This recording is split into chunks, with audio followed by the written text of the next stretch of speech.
ಪಂಚ ಕೊಳೆ ಆಗಿದೆ, ಕೆಂಪಾಗಿದ್ದಿಲ್ಲ ಎಂದದು. ಬಳ್ಳಾರಿ ರೀಚ್ ಆಗಿ ಫ್ರೆಶ್ ಅಪ್ ಆಗಿದ್ದು ಆಯ್ತು. ಇನ್ನೇನು ಕ್ಯಾಬ್ ಬುಕ್ ಮಾಡ್ಬಿಟ್ಟು ಮದುವೆ ಮನೆಗೆ ಹೋಗೋದೊಂದೇ ಬಾಕಿ. ಈ ಊರಲ್ಲಿ ನಮ್ಮ ಹತ್ರ ಸಿಕ್ಕಿದ್ ನನ್ನ ಪುಣ್ಯ. ಹಂಗೋ ಹಿಂಗೋ ಮಾಡ್ಬಿಟ್ಟು ಮದುವೆ ಮನೆ ರೀಚ್ ಆಗಿ ನೋಡಿದ್ರೆ ಆಲ್ರೆಡಿ ಮುಹೂರ್ತ ಮುಗ್ದೋಗಿತ್ತು. ತಾಳಿ ಕಟ್ಟ ನೋಡೋಕ್ಕಾಗಿಲ್ಲ ಅಂತ ಬೇಜಾರು ಮಾಡ್ಕೊಂಡು ಕೂತ್ರಾಗತ್ತಾ, ತಿಂಡಿ ತಿನ್ಬೇಕಲ್ಲ, ಅದಕ್ಕೆ ಸಾಂಬಾರ್ ಸ್ಮೆಲ್ ಹುಡ್ಕೊಂಡು ಒಂದ್ ಕಡೆ ಹೋಗಿ ಕೂತ್ಕೊಂಡೆ. ಅಲ್ಲಿ ಒಬ್ಬ ಚಿಕ್ಕ ಹುಡುಗ ಲಾಕ್ಸ್ ಮಾಡ್ತಾ ಇದ್ದೀನಿ ನೋಡ್ಬಿಟ್ಟು ಶಾಕ್ ಆಯ್ತು. ಈ ಏಜಲ್ಲಿ ನನಗೆ ಮೊಬೈಲ್ ಹಿಡ್ಕೊಳ್ಳೋಕೆ ಬರ್ತಿರ್ಲಿಲ್ಲ ಗುರು ಅಂತ. ಕೊನೆಗೆ ಇಡ್ಲಿ ತಿನ್ನೋಣ ಅಂತ ಹೇಳ್ಬಿಟ್ಟು ಹೋಗಿ ಕೂತ್ರೆ ಆಲ್ರೆಡಿ ಊಟ ಸ್ಟಾರ್ಟ್ ಆಗಿತ್ತು. ಇದೇ ಫಸ್ಟ್ ಟೈಮ್ ಒಂದು ಮದುವೆಯಲ್ಲಿ ಇಷ್ಟು ಬೇಗ ಊಟ ತಿಂತಿರೋದು, ಬೆಳಗ್ಗೆ 9 ಗಂಟೆಗೆ. ನಾನೊಬ್ನ ಲೇಟ್ ಅಂದ್ರೆ ನನ್ನ ಫ್ರೆಂಡ್ಸ್ ಇನ್ನೂ ಲೇಟು. ಸೊ ಅವ್ರನ್ನ ಪಿಕ್ ಮಾಡೋಕ್ಕೆ ನಾನು ಅವ್ರು ನೋಡ್ಕೊಂಡು ಹೋಗ್ತಿದ್ದೆ. ಎಲ್ಲರೂ ಗಾಡಿ ಮಾಡ್ಕೊಂಡು ಬಂದಿದ್ರು. ಲೊಕೇಶನ್ ಸಿಗ್ದೇನೆ ಆ ಕಡೆ ಈ ಕಡೆ ಒದ್ದಾಡ್ತಿದ್ರು. ಕೊನೆಗೆ ನಾವು ಅವ್ರನ್ನೆಲ್ಲ ಕರ್ಕೊಂಡು ಮದುವೆ ಮನೆಗೆ ಹೋಗಿ ಫಸ್ಟ್ ಊಟ ಮಾಡಿಸಿದ್ವಿ. ಮದುವೆಗೆ ಬಂದಿರೋಕೆ ಒಂದು ಸಾಕ್ಷಿ ಬೇಕಲ್ಲ, ಅದಕ್ಕೆ ಮದುವೆ ಗಂಡು ಹೆಣ್ಣನ ಮೇಲೆ ಕರೆಸ್ಬಿಟ್ಟು ಎಲ್ಲ ಒಂದು ಫೋಟೋ ತೆಗೆಸ್ಕೊಂಡ್ವಿ. ಈಗಿಂದ ಏನೇನಾಗುತ್ತೆ ನೀವೇ ಕೇಳಿಸ್ಕೊಳ್ಳಿ.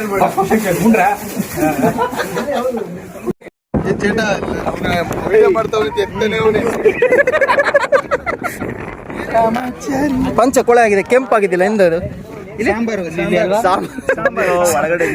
ಸಾಂಬಾರು, ಕೆಂಪು ಸಾಂಬಾರು. ಇವನ್ನ ಬ್ಲರ್ ಮಾಡ್ತೀನಿ, ಆಮೇಲೆ ನೋಡ್ಕೊಳ್ಳಿ. ಮೆಟ್ ಹರಿತಾವೆ. ಇವರು 32 ಆಗಿದೆ ವಯಸ್ಸು. ತಳಪ್ಪ ಎಲ್ಲರೂ ನೋಡ್ಬಿಡೋಣ.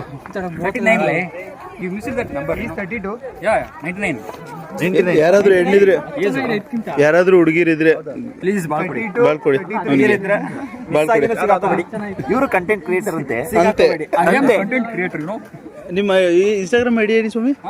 ಸಂಜೀವ್ ಕುಮಾರ್ ಮೋಹನಿ. ಅದನ್ನ ಫಾಲೋ ಮಾಡಬೇಡಿ. ಇಲ್ಲೇ ಆಗುತ್ತೆ. ಯಾವ ಹುಡುಗಿಗೆ ನಂಬರ್ ಕೊಡ್ಲಿ ಹೇಳು. ಯಾಕೆ ಫ್ಯಾಮಿಲಿ ಮ್ಯಾನ್ ಮತ್ತೆ ಅವಾಗ ಬೇಕು, ಅವಾಗ ಕೊಡು ಅಂದೆ, ಅವಾಗಲೇ ಕೊಡು ಅಂದೆ. ಇಲ್ಲ ಗಂಟೆ ಮೀಸ್ ಇಷ್ಟ